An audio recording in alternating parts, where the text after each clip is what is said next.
아침 일라디오. 안녕하십니까. 오늘 아침 일라디오 아나운서 오승원입니다. 어젯밤 또 충격적이고 안타까운 사고 소식이 전해졌습니다. 서울 시청역 인근 교차로에서 차량이 인도로 돌진하면서 무려 9명이 숨지고 4명이 다쳤는데요. 신호 대기하던 평범한 시민들에게 어떻게 이런 날벼락 같은 일이 생길 수 있는지 정말 안타깝습니다. 고인들의 명복을 빌고 유가족들께 위로의 말씀 드립니다. 자, 연이어 큰 사고 소식들을 보면서요, 일상 곳곳에 도사리고 있는 위험과 불안 요인들에 대한 긴장감이 높아지는데요. 어제처럼 순식간에 벌어진 사고를 어떤 대비를 한다고 해서 다 막기에는 한계가 있겠죠. 그래도 평소 우리가 예상할 수 있는 위험과 불안 요인들은 반드시 개선해야겠는데요. 오늘부터 전국 대부분 지역에 장맛비가 내리는데 요즘 늘고 있는 빗길 교통사고도 각별히 주의하셔야겠습니다. 도로교통공단에 따르면 최근 5년간 여름철에 발생한 빗길 교통사고가 전체 교통사고의 41%에 달하고요. 특히 7월에 가장 많은 사고가 발생해서 177명이 사망했다는데요. 사고의 원인 절반 이상이 안전의무 불이행이었다고 합니다. 교차로 통과 시 반드시 속도를 줄이고요. 운전 중에 휴대전화 사용을 금지하는 이런 기본적인 안전수칙만 잘 지켜도 사고 절반은 줄일 수 있습니다. 모쪼록 더 이상의 큰 사고 소식 없기를 바라고요. 7월 2일 화요일 오늘 아침 일라디오 출발합니다.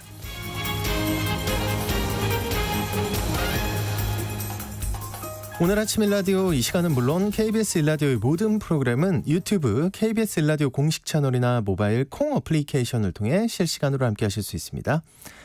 화요일입니다. 해외 농업 소식 살펴보고요. 텃밭 가이드 시간에는요, 장마철 텃밭 관리에 대한 궁금증 그리고 7월의 파종에 대해서도 알아보겠습니다. 텃밭 농사에 대한 궁금증이나 질문 있으시면 지금부터 문자 보내주시죠. 단문 50원, 장문 100원이 드는 유료 문자 샵 9730으로 보내주시기 바랍니다. 유익한 정보와 살아있는 이야기가 있습니다. KBS 오늘 아침 일라디오. 다양한 해외 농업 소식 알아보겠습니다. 외신 캐스터 조윤주님 나와주셨습니다. 어서 오십시오. 네, 안녕하세요. 아직 비는 안 오죠? 약간 올라 그래요? 네. 오늘 확실히 많이 올 것 같은 느낌이. 네. 아주 깜깜합니다. 아침부터 그렇죠. 네, 맞아요. 안 그래도 이 세계 곳곳에서 발생하는 극단적인 날씨 때문에 농산물 생산에 차질이 빚어진다고요. 네, 맞습니다. 지난달 말에 메릴랜드주 볼티모어 그리고 펜실베니아주 필라델피아 낮 기온이 38도를 넘었습니다. 같은 날 아이다호, 몬태나, 아이오와주 이런 곳에서도 네. 평균보다 9도씨 높은 32도까지 올라가면서 굉장히 더운 날씨였는데요. 반면에 아이오와주에서는요, 폭우 때문에 발생한 홍수 때문에 21개 카운티에 재난사태가 선포되게 됐습니다.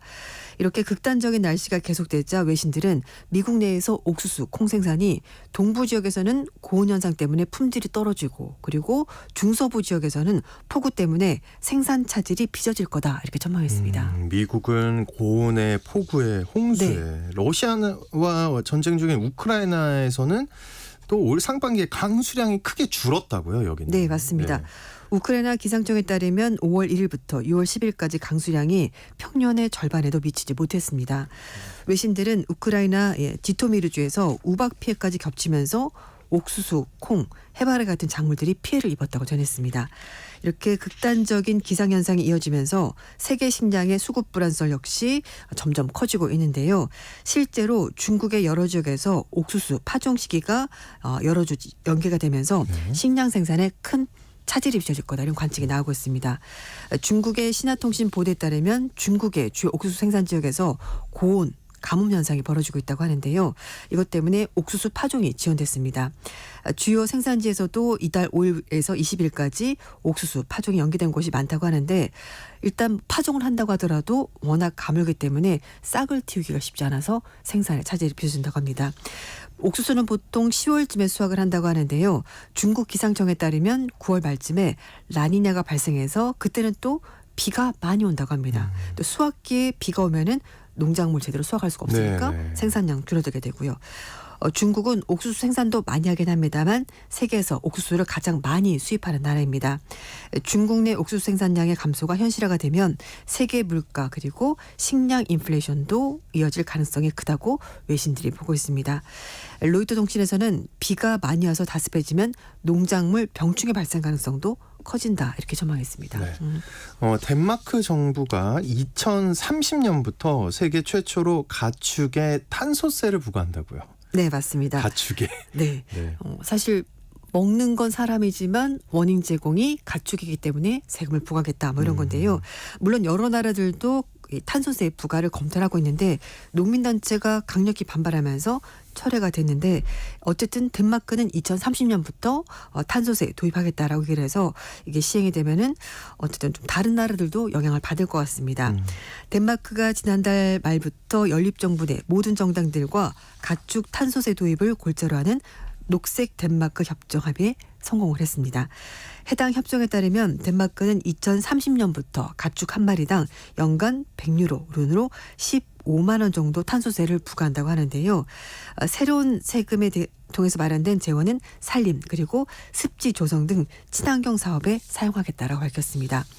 이렇게 가축 탄소세를 도입하겠다라고 하는 이유는 가축을 사육하는 과정에서 분뇨가 나오고요. 네. 또 가공하는 과정에서 탄소가 배출되기 때문에 이 가축만 따지고 보더라도 전 세계 탄소 배출량의 30%가 이렇게 가축을 기르고 또 가공하는 과정에서 나온다고 합니다.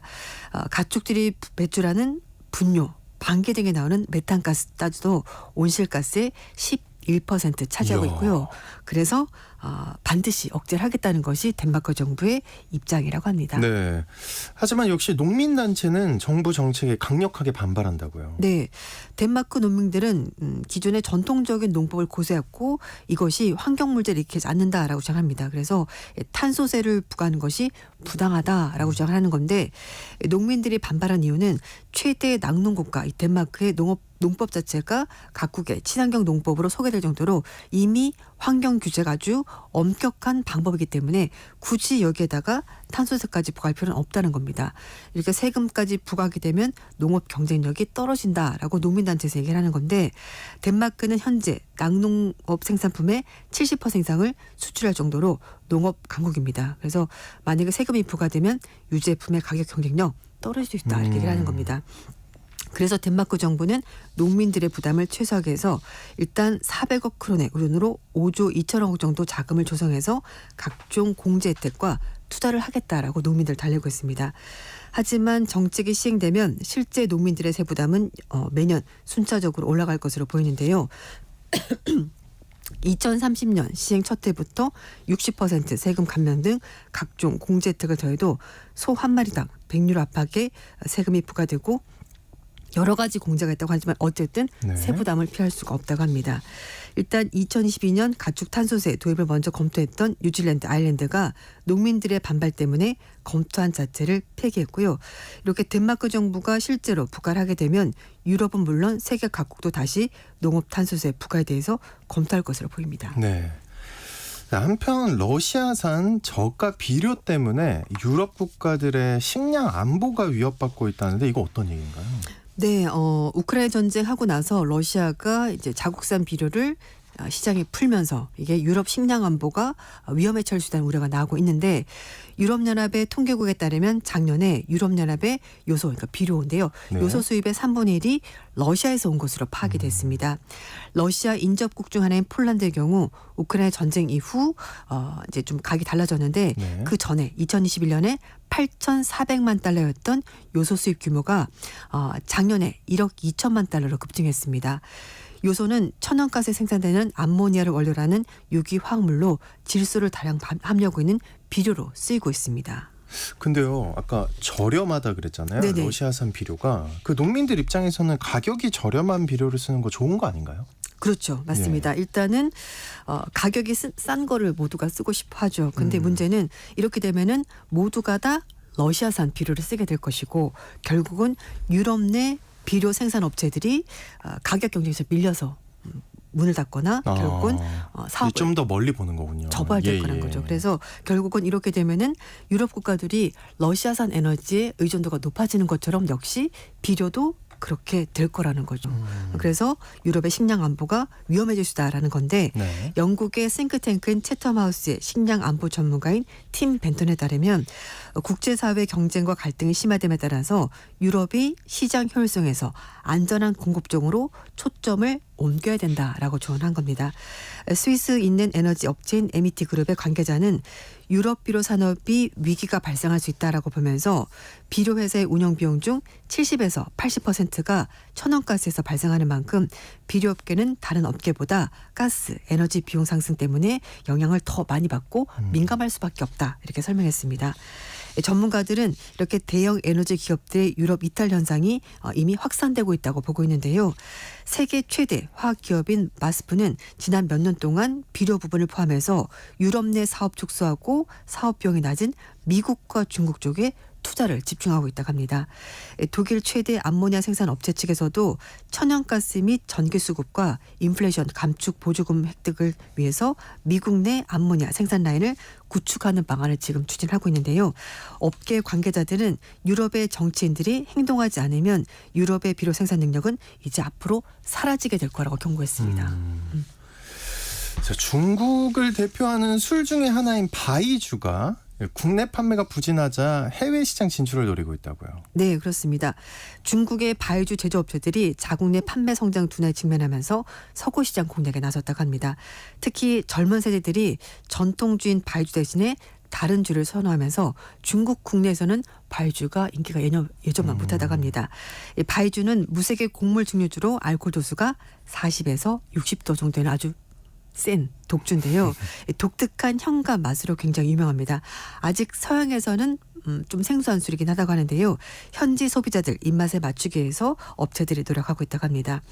스촨성에 본사를 두고 있는 한 업체는 외국인 대상을 상대로 해서 시음회를 벌이면서 서양인들이 좋아하는 바이주 맛을 연구하고 있고요. 9월 달부터 유럽, 미국, 일본 등에서 새로운 바이주 제품 출시를 계획하고 있습니다. 또 다른 바이주 제조업체는 이탈리아 음료 회사인 캄파리 그리고 이 캄파리 회사와 파트너십을 맺고 바이주를 활용한 칵테일 개발 그리고 공동 마케팅을 펼치고 있습니다. 중국 바이주 시장은 여전히 세계 최대 규모긴 합니다만 해외 시장에서 성공 여부는 아직까지 미지수라고 하고요. 미국 포함해서 여러 지역에서 바이주 판매를 위해서 시장 확대 업체들이 총력을 기울이고 있는데 바이주가 사실 좀 고가의 술이다 보니까 경기가 좋을 때는 바이주도 선물하느라고 중국 내에서 판매가 많이 됐었는데 요즘 중국도 별로 경기가 좋지 않다 보니까 바이주 생산량 그리고 판매량도 계속 떨어지고 있다고 합니다. 네, 알겠습니다. 흥미로운 해외 농업 소식 지금까지 외신 캐스터 조윤주님과 함께했습니다. 오늘 말씀 고맙습니다. 네, 감사합니다.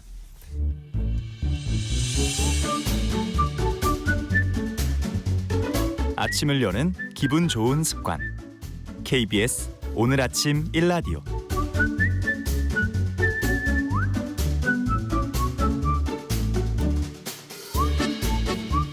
도시농부들의 텃밭 가이드 수원 씨앗도서관의 박영재 관장님과 함께합니다. 관장님 어서 오십시오. 네, 안녕하세요. 네, 오늘 텃밭과 관련해 궁금한 점 있으시면요. 단문 50원, 장문 100원이 드는 유료 문자 샵 9730으로 지금 바로 문자 보내주시기 바랍니다. 자세하게 답변해 드릴게요. 오늘 또 전국적으로 장맛비가 내린다고 하는데 네. 농사 짓는 분들은 장마 때가 가장 힘드실 것 같아요. 네, 농부들에게 정말 위기의 시기가 오고 있는데요. 예. 올해 처음 텃밭 농사를 시작하신 분들에게는 장마라는 계절이 정말 견디기 힘든 시기가 될 것 같은데요. 비가 오면 또 질퍽하고 비가 개면 날이 덥고 그렇죠. 또 이렇게 습해서 모기와 같은 벌레들도 달려들고 또 잡초는 또 얼마나 또 잘 자라요. 꼭 그럴 때 잡초들은 잘 자라더라고요. 네. 예.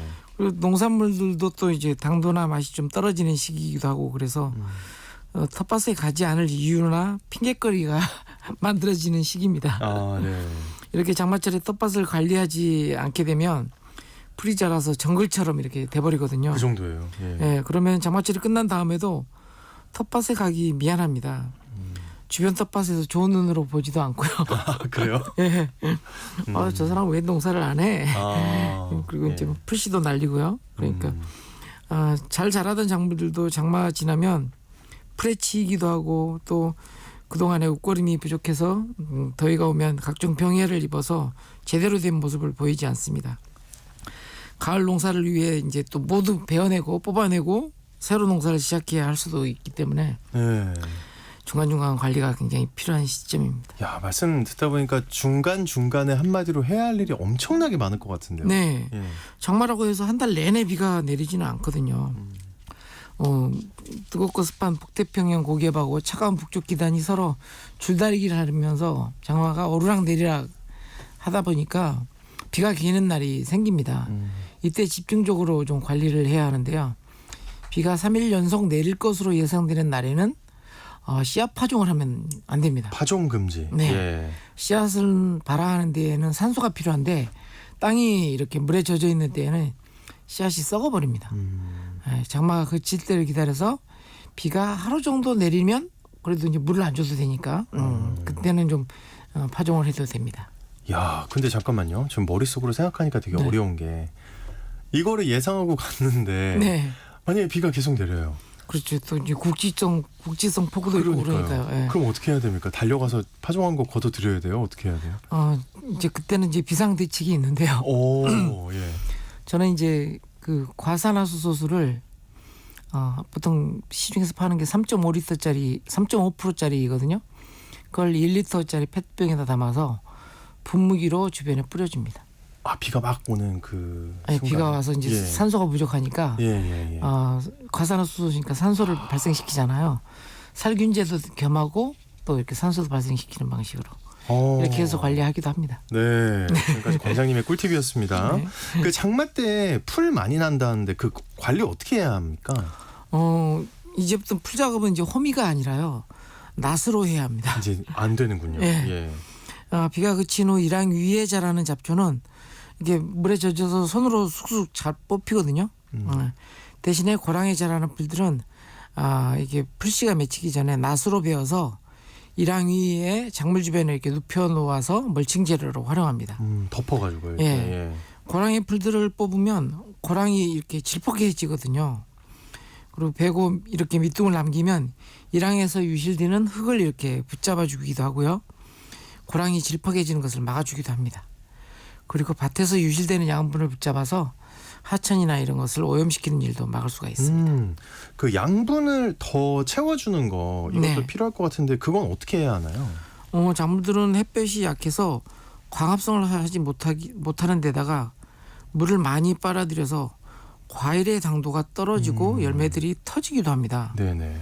그리고 습도가 높아져서 풀들이 많으면 이렇게 습도가 높아져서 곰팡이성 질병도 많이 발생합니다. 이때 이제 영양 관리는 주로 물비료, 액비를 활용해서 작물의 잎 뒷면에 분무해주는 연면십이라고 하죠. 이런 네네. 방식으로 이루어집니다.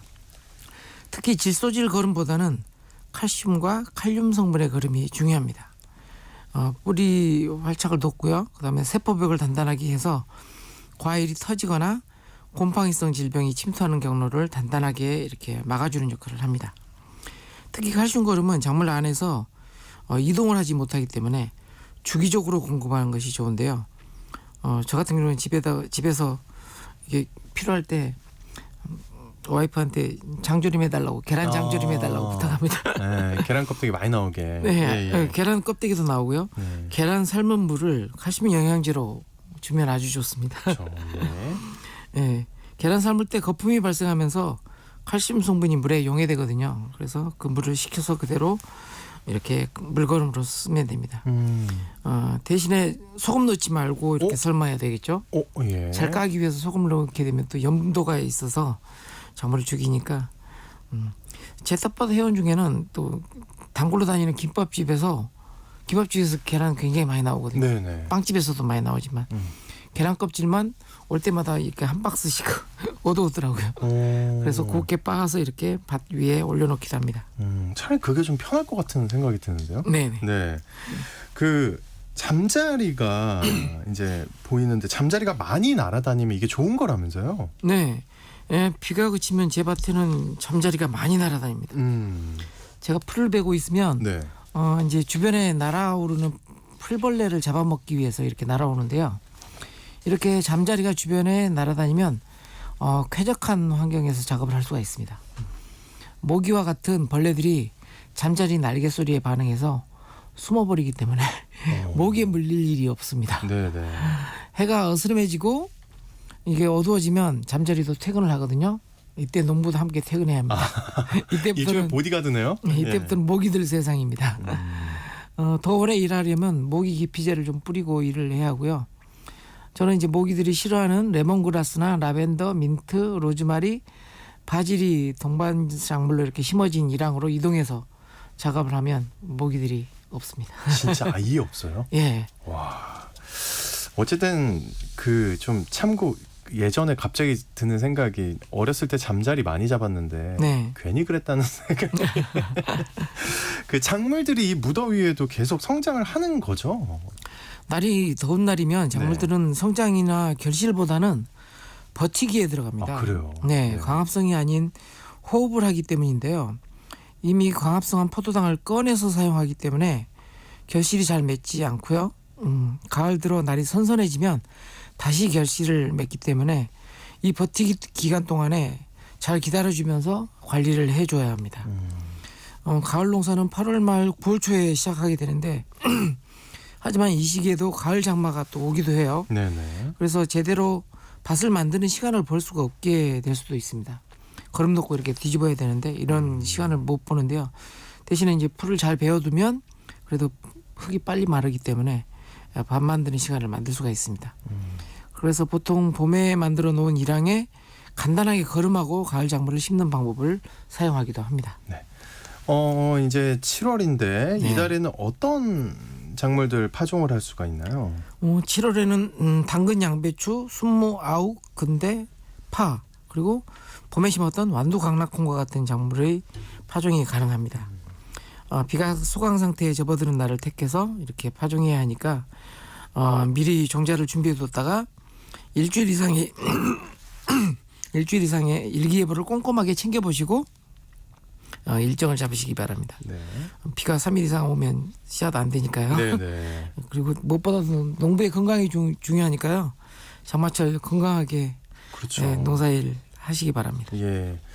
자, 괜히 막 파종한다고 비 맞으면서 막 그렇게 하면 또 감기 걸릴 수도 있고. 네. 예.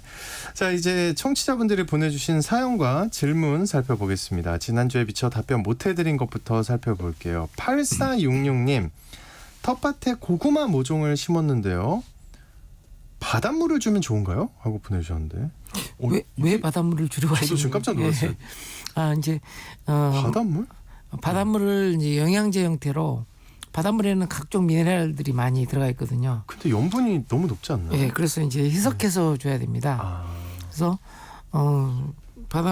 고구마는 바닷물을 또 싫어하는 작물이라서 10배 이상, 20배 이상 이렇게 물을 타서 뿌려주면 되고요. 가급적이면 비가 오는 시기에 잠깐 주는 것은 괜찮은데 이것을 계속 뿌려줘서 토양 내에 염분이 이렇게 축적되지 않도록 좀 주의를 해야 됩니다. 네. 8466님이 이 정보를 어디서 얻으셨는지 모르겠지만 너무나 많은 손이 가는 네. 작업이 되지 않을까. 네, 잘 한번 생각해 보시기 바라고요. 정호기님이 잠두콩을 2개 얻어서 6월 10일에 파종을 했어요. 싹이 나온 지 3일 됐는데 수확이 가능할까요? 시기가 늦었다고 하던데요. 하고 보내주셨어요. 네, 늦었습니다. 아, 늦었어요. 네. 네. 잠두콩은 좋은 기에 성장하는 거라서 보통 완두콩 파종하는 시기에 파종을 하거든요. 그래서 지금은 이제 수확을 할 때죠. 오히려 그래서 수확할 때 이렇게 파종을 하셨는데 안타깝네요. 아니 근데 6월 아마 10일에 파종했는데 아마 이제 예. 그 고온을 싫어하는 작물이라서 이제 진딧물 오고 뭐 이러면 녹아버릴 가능성이 많습니다. 그럼 어떻게 해요? 방법이 없네요. 그냥 네. 아무튼 안타깝습니다. 배수가 잘 되게 하고 네네. 약간 그늘을 만들어 준다든지 한번 좀 해보시는 건 괜찮은데 성공하기는 쉽지 않을 겁니다. 안타깝습니다. 예. 정호기님 다른 작물 성공한 걸로 다시 한번 뵙기를 바라겠고요. 7049님 시흥시에서 농사합니다. 감자 수확 중인데요. 감자에 구멍이 있네요. 벌레는 보이지 않는데 이 구멍이 난 이유와 방지하는 방법 있으면 알려주세요. 봄에 밭 소독제도 줬는데요. 어떻게 해야 하나요? 더 줘야 하나요? 하고 보내셨네요. 네. 이제 감자에 구멍을 뚫어놓는 벌레들이 굉장히 많아요. 토양 내에 있는. 근데 벌레가 안 보인다는데 네. 뚫고 도망간 건가요? 먹고? 네, 그렇죠. 네. 그래서 사실은 이제 그 연작을 하게 되면 감자 심는 공간을 좀 바꿔줘야 되는데 계속 연작을 하게 되면 이렇게 재미를 본 벌레들이 토양 속에서 남아서 이렇게 아니 근데 봄에 소독제도 했다는데 네. 얘네가 크게 신경을 안 쓰나 보네요. 이제 뭐 피해 있다가 다시 또 오기도 하고 예, 뭐 이러니까요. 예. 소독제보다는 좀 재거름이라든지 이런 것을 좀 해주시고요. 그 밭을 굳이 계속 심어야 된다면 늦가을쯤에 좀 그 밭을 좀 쟁기를 해놓으면 토양이 좀 추위에 노출되게 이렇게 쟁기질을 해놓으면 벌레들이 이제 좀 죽겠죠. 좀 이렇게 뒤집어 놓으란 말씀이신 거죠. 네네. 예. 꼭 도움이 되길 바라겠고요. 6309님, 시골에 몇 가지 채소를 키우고 있는데 그중에 호박은 줄기가 굉장히 많이 나고 있습니다. 그 호박은 순을 잘라줘야 호박 열매가 잘 열린다고 한 것 같은데요. 어떤 순을 잘라줘야 하나요? 호박이 둥근 호박도 있고요. 길쭉한 호박도 있습니다. 하고 보내주셨어요. 네. 호박을 이렇게 순을 질러지는 경우는 위로 올려서 재배할 때예요. 위로 올려서. 위로 이렇게 올려서 재배할 때는 이제 순이 너무 이제 무성해지니까 관리하면서 이렇게 순지르기를 하는데 바닥에 기계에서 심는 호박들은 대개는 그냥 방치합니다. 아 그래요? 예. 순지르기 안 하고요? 예. 그래서 보통 이제 올려서 재배할 때는 튼튼한 줄기 한 2-3개만 남겨놓고 곁순들을 제거해 가면서 관리를 하면 이제 호박도 잘 열리고 또 수확한 호박이 잘 눈에 띄니까 네네. 좀 편리한 방법이 있죠. 단점은 이제 이렇게 올려서 키우게 되면 물 관리를 잘해야 된다는 점. 예. 땅을 기게 하면은 곳곳에다 뿌리를 내리기 때문에 물 가뭄이 없는데 이렇게 올려서 고설 재배를 하게 되면 물 관리를 잘 해줘야 됩니다. 네네. 심혁용님, 옥수수가 키는 크지 않고 수술이 먼저 나오는데 이거 어떤 현상인가요? 작년에 얼룩 옥수수를 수확해 보관한 거를 씨앗으로 모종을 키워서 텃밭에 심은 겁니다. 하고 보내주셨어요. 네. 키가 작은 것은 이제 거름 탓이겠죠. 옥수수는 대표적인 다비 작물입니다. 그러니까요. 거름 많이 들어요. 네, 거름 많이 들어가야 되는 작물이고요. 그리고 수술이 먼저 나오는 것은 당연합니다. 옥수수는 원래 위에 있는 수술이 먼저 나오고요. 그다음에 옥수수 이삭에 있는 수염이 암꽃이거든요.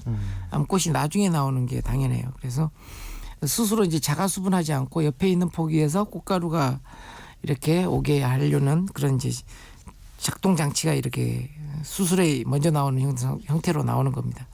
그래서 옆에 있는 옥수수에서 꽃가루가 날아와야 이렇게 알곡이 꽉 찬 게 되고요. 그게 부족할 경우는 이빨 빠진 옥수수가 나옵니다. 예. 네. 자, 오늘 텃밭과 관련해서 여러분 궁금한 점이 있으시면요. 단문 50원, 장문 100원이 드는 유료 문자 샵 9730으로 지금 바로 문자 보내주시기 바랍니다.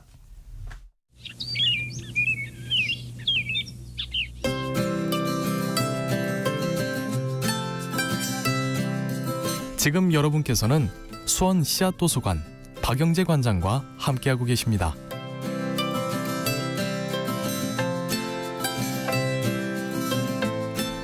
네, 많은 질문들이 오고 있는데요. 그중에 한 분과 전화 연결해서 직접 궁금한 얘기 들어보도록 하겠습니다. 안녕하세요. 네, 안녕하세요. 네, 원장님 안녕하세요. 네, 반갑습니다. 네, 저도 반갑습니다. 네, 어디 계신 누구신가요? 뭐라고 불러드려야 되나요? 네, 춘천에 사는 인혜라고 합니다. 춘천에 사는 이내 선생님 네네. 반갑습니다. 궁금한 거 있는 거 편하게 여쭤보시죠. 아, 네, 저는 이렇게 학교에 근무하는 사람인데 이렇게 조그만 한 4평, 5평 정도 텃밭이 있어서 거기다 농사를 져요, 제가요. 네. 그런데 이제 해마다 뭐 여러 가지 심어서 잘 먹고 있는데 올해는 이제 2가지 질문만 드릴게요. 하나는 그 아까 문자를 보낸 가지 네. 3개를 심었는데 꽃이 잘 피었어요. 그런데 열매가 안 맺히더라고요. 아주 나무는 싱싱해요. 가지나무는. 네네. 근데 그거에 한 가지 궁금하고요. 하나는 오이 잎이 네. 노랗게 되면서 이렇게 무슨 새가루 뿌려놓은 것처럼 그렇게 뿌옇게 되더라고요. 오이 네네네. 지금도 그래요. 네. 그래서 오이가 뭐 꼬부라지게 달리고 이렇게 건강하지 않은 오이 같은 게 달리거든요. 네. 그래서 그 두 가지가 궁금합니다. 먼저 가지 작물은 네. 이렇게 꽃이 피고 그러면 이제 자가 수분하는 작물이라서 옆에서 꽃가루가 안 날라와도 꽃이 피는 과정, 꽃이 지는 과정에서 이렇게 자동으로 수분이 이루어지거든요. 네. 그래서 꽃이 피면 이렇게 꽃을 살짝 이렇게 손으로 이렇게 만져주시면 인공 수분도 됩니다. 네. 아니, 그렇게 해주시고요. 꽃을 손으로 이렇게 만져주라고요? 이것저것 다요? 꽃이 아래로 이렇게 피잖아요. 네네. 그러면 이제 손바닥으로 이렇게 살짝 만져주면 인공 수분도 이렇게 됩니다. 네. 근데 저는 그것도 무슨 나비나 이렇게 벌이 날아와서 저기 수분이 되는지 알았어요. 그렇진 않아요. 예, 자가 수분하기 때문에. 근데 이제 바람이 좀 잘 통해야 이렇게 꽃가루가 원활하게 수분이 되는데. 예, 그래서 좀 주변에 좀 너무 우거지게 이렇게 키우지 않았는지 좀 통풍이 잘 되는지 한번 확인을 해주시면 좋을 것 같고요. 네네. 예, 그다음에 이제 오이는 이제 이렇게 노랗게 되면서 또 하얗게 뿌옇게 이렇게 밀가루 뿌려놓은 것 같은 것은 이제 흰가루병인데요. 예, 그것도 이제 너무 습한 환경이면 그런 이제 병이 옵니다. 습한 환경이면요? 예. 그래서 이제 주변에 풀이라든지 이런 게 너무 많지 않은지 잘 제거해 주시고요. 그리고 이미 이렇게 물을 많이 줬어요. 네.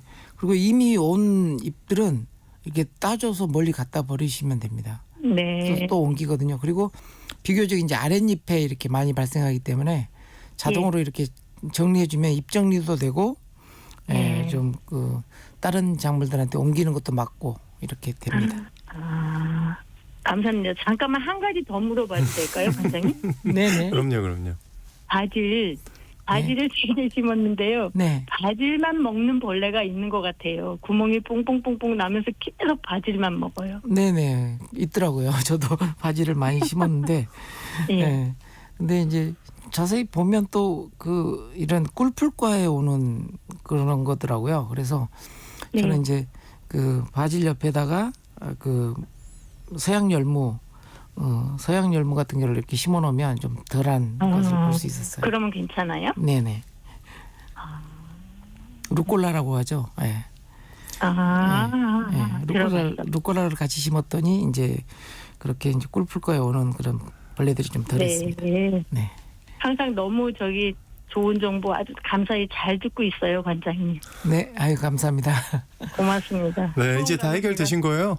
네, 해결됐습니다. 아이고, 예, 축하드리고요. 또 궁금한 거 있으면 문자로 남겨주세요. 알겠어요. 두 분 다 감사해요. 네, 고맙습니다. 네, 좋은 하루 되세요. 네. 자, 계속해서 질문 이어가겠습니다. 9555님이 요즘 강낭콩 수확이 한창인데요. 꼬투리에 초록 반점이 있는 게 보입니다. 이거 왜 그런 건가요? 하고 보내주셨어요. 강낭콩 같은 경우는 보통 이제 그 꼬투리에 여러 가지 무늬들이 많이 나오는 품종에 따라서 무늬가 나오는데 그런 무늬가 아닌가 싶어요. 그냥 괜찮은 거. 특별하게 초록 반점이 뭐 병해라든지 이런 형태로 오는 것은 못 봤거든요. 그래서 아마 자연스럽게 생기는 꼬투리의 무늬가 아닌가 이렇게 좀 싶습니다. 네.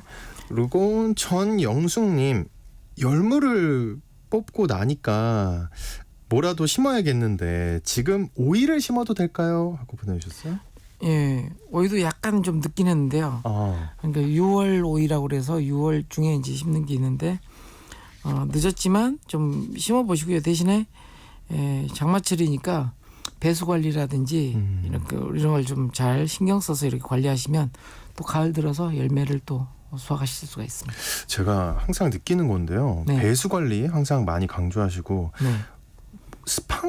그러니까 습한 상황에서 병해충이 특별히 많은 것 같은데. 네, 습한 환경을 굉장히 좋아하죠. 그러니까요. 예. 특히 이제 곰팡이성 질병들. 그 부분을 굉장히 좀 신경들을 많이 쓰셔야 될 것 같다라는 생각이 들고요. 8937님, 감자 캐고 난 후에 심으면 좋은 작물 알려주시면 감사하겠어요. 여기는 통영이고요.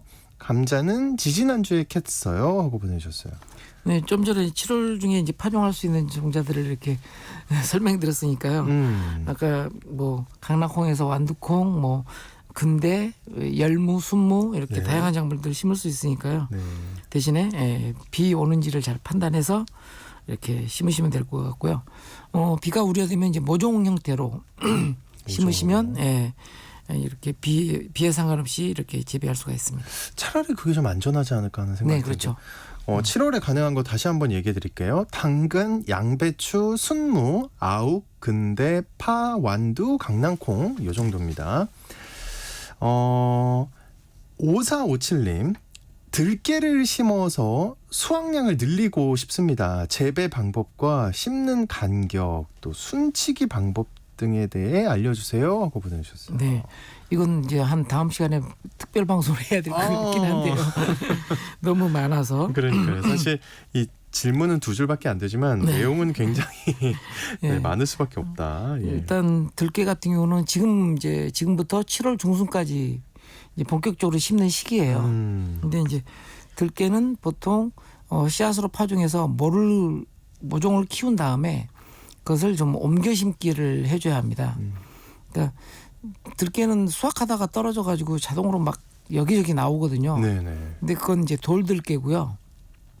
옮겨 심는 과정에서 뿌리에 약간의 스트레스를 줘야 잎들도 맛이 부드러워지고요. 그래요. 깨도 수확량이 많아집니다.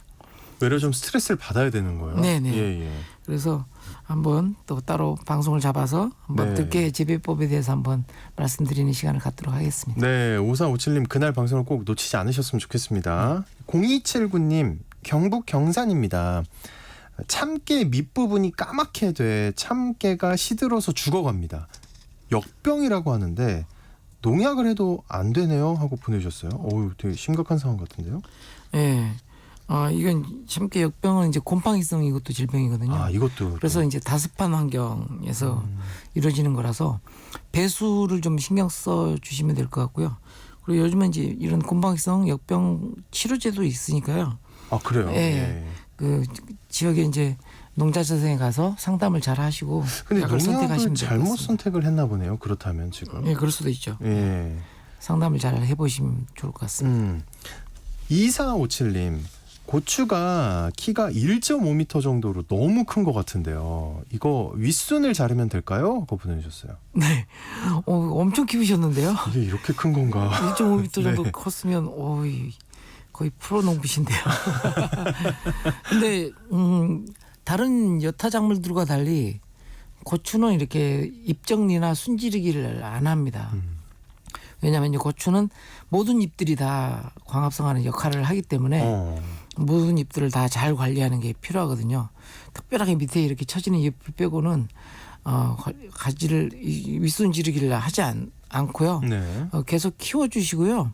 일단 좀 쓰러짐 막기 위해서는 이제 올려서 이렇게 지주대로 좀 이렇게 지탱을 하는 작업들만 해주시면 될 것 같고요. 1.5m 정도로 키웠다는 거 보니까 굉장히 실력이 뛰어나신 분 같습니다. 부럽습니다. 관장님의 부러움을 자아내는 2457님 네. 잘하고 계신다는 거. 5632님 단독주택에 살고 있어요. 정구지 부추를 화분에서 키울 수 있나요? 하고 보내주셨어요. 네. 근데 이제 대신에 부추는 햇볕을 좋아하는 작물이라서 햇볕이 6시간 이상 좀 이렇게 비칠 수 있는 6시간 이상. 네. 단독주택이면 충분히 가능할 그렇죠. 것 같은데요. 옥상이라든지 예. 이런 공간에 화분에 이렇게 키워서 드실 수가 있습니다. 금방 자라지 않나요? 뭐 잘라 먹으면 또 나오고 아주 좋죠. 네. 마지막으로 3230님 노각은 오이와 다른 종류인가요? 하고 보내주셨어요. 노각도 오이 중에 한 종류입니다. 그래서 오이에 대해서 설명하면서 남지형 오이가 있고 북지형 오이가 있는데 남지형 오이가 이제 다다기 오이라고 하면 북지형 오이가 이제 노각 오이라든지 조선 오이가 있습니다.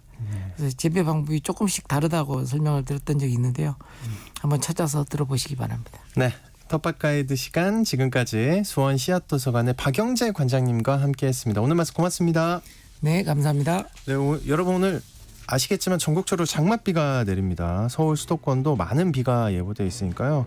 그리고 또 돌풍과 천둥 번개를 동반한다고 합니다. 큰 피해 없도록 대비 철저히 하셔야겠습니다. 좋은 하루 보내시고요. 전 내일 다시 인사드리겠습니다. 지금까지 오승원이었습니다. 고맙습니다.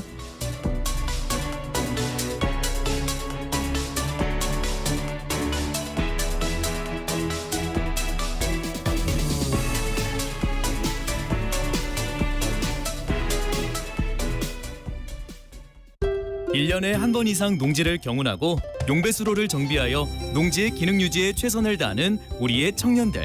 영농이 불가능한 폐경지를 제외하고 직불금을 신청하는 우리의 할머니, 할아버지. 영농 폐기물 분리수거, 영농 기록을 작성하는 우리의 부모님. 이분들